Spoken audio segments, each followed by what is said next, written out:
Assalamualaikum warahmatullahi wabarakatuh. Perkenalkan nama saya Muhammad Riko Alam, saya dari Fakultas Hukum Universitas Saputra.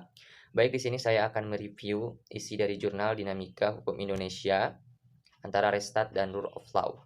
Seperti yang kita ketahui bahwasanya negara Indonesia adalah negara hukum yang tercantum di dalam pasal 1 ayat 3 Undang-Undang Dasar yang menyatakan bahwasanya negara Indonesia adalah negara hukum. Negara hukum Indonesia yang didasarkan pada Pancasila dan Undang-Undang Dasar Negara Republik Indonesia. Kemudian pemakaian Restat dan Rule of Law dalam konsep negara hukum itu untuk membedakan sistem hukum antara civil law yang disebut sistem Eropa kontinental dan sistem hukum Anglo-Saxon yang disebut dengan hukum common law.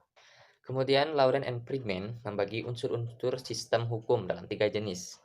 Yang pertama adalah substansi hukum, yaitu hakikat dari sisi yang dikandung dalam peraturan perundang-undangan. Kemudian yang kedua ada struktur hukum, yaitu tingkat atau susunan hukum, pelaksanaan hukum, peradilan lembaga-lembaga, penetralisasi hukum, dan pembuat hukum. Kemudian yang ketiga ada legal kultur. Legal kultur hukum merupakan bagian dari kultur pada umumnya kebiasaan-kebiasaan, opini warga, dan pelaksanaan hukum, tata cara bertindak dan berpikir atau bersikap baik yang dimensi. Oke, kita lanjut pada sistem hukum yang ada di dunia. Sistem hukum yang ada di dunia pada dasarnya terbagi menjadi 2 kelompok besar, yaitu yang pertama ada Eropa kontinental, yaitu yang disebut dengan civil law, kemudian ada juga common law yang disebut dengan Anglo-Saxon. Kemudian apa sih yang disebut dengan Restat? Restat adalah konsep negara hukum yang berlaku di Eropa kontinental. Unsur-unsur Restat menurut statement adalah yang pertama itu ada kepastian hukum, dan yang kedua ada persamaan, dan yang ketiga demokrasi, dan yang keempat pemerintah yang melayani umum. Adapun konsep rule of law adalah konsep negara hukum yang dianut oleh negara-negara Anglo-Saxon seperti di Inggris, di Amerika. Konsep ini dipelopori oleh A.F. Dicke. Konsep tersebut memaknakan 3 tokok ukur atau unsur utama, yakni supremasi hukum, dan yang kedua persamaan di hadapan hukum, equality before the law, dan yang ketiga konstitusi yang didasarkan pada hak asasi manusia.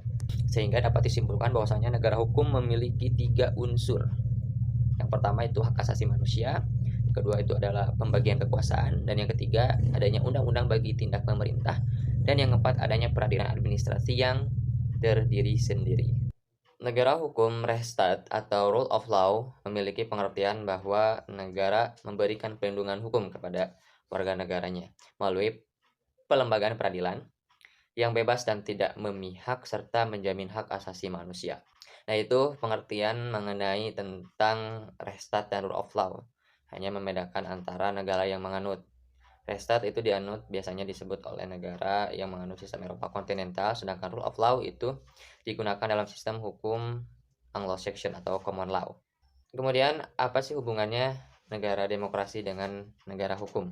Abraham Lincoln pernah berpendapat bahwa negara demokrasi adalah pemerintah dari rakyat, oleh rakyat, dan untuk rakyat. Government of the people, by the people, and for the people. Dan hubungan negara demokrasi dengan negara hukum pada dasarnya kita lihat dari ciri-ciri daripada negara demokrasi. Yang pertama itu negara demokrasi harus berdasarkan negara hukum. Yang kedua, pemerintah harus berada di dalam kontrol masyarakat yang nyata. Yang ketiga, ada pemilihan umum yang nyata. Dan yang keempat, ada prinsip mayoritas. Dan yang kelima, adanya jaminan terhadap hak-hak demokratis. Jadi bermula dari gagasan demokrasi, bahwasannya gagasan demokrasi itu harus berdasarkan konstitusional, yaitu negara demokrasi yang berdasarkan atas konstitusi. Dan konsep negara hukum itu erat kaitannya dengan konsep negara demokrasi. Kedua konsep ini saling mengisi, dan merupakan persyaratan dari satu terhadap yang lainnya. Namun pada dasarnya negara hukum belum tentu menjadi negara demokrasi. Masih dibutuhkan syarat-syarat di luar negara hukum agar dapat dinyatakan sebagai negara demokrasi, seperti adanya pemilihan umum, kemudian ada kebebasan berpendapat, dan sebagainya. Adapun demokrasi sebagai sikap hidup yang ditunjukkan dengan adanya perilaku yang taat pada aturan. Negara hukum menjadi unsur pendukung tegaknya demokrasi tanpa aturan hukum. Kebebasan dan berkompetisi tidak berkeadilan, negara demokrasi tidak mungkin terwujud tanpa adanya hukum. Sehingga negara hukum dan negara demokrasi ini saling membutuhkan satu sama lain, tidak bisa dipisahkan.